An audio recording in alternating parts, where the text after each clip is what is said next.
voter আহিল কিন্তু নাহিল পোলিং আৰু প্ৰিজাইডিং বিষয়া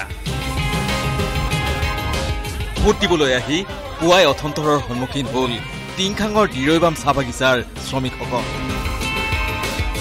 ভোট গ্ৰহণত যাতে কোনো খেলিমেলি নহয় তাৰ বাবে নিজাববীয়াকৈ সকলো ব্যৱস্থা কৰিছিল স্থানীয় লোকসকলে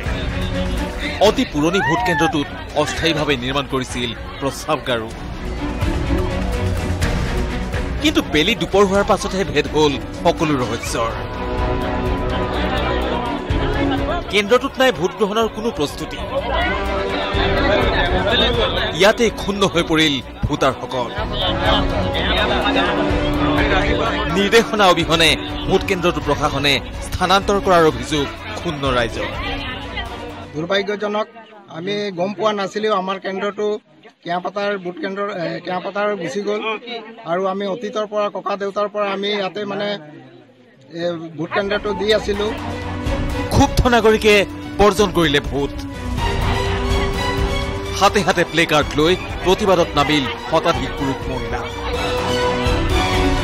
এই কাণ্ডত ক্ষুব্ধ হৈ বাগিচাখনৰ ৫ নম্বৰ ৱাৰ্ডৰ প্ৰায় ৫০০ ভোটাৰ বিৰত থাকে ভোটদানৰ পৰা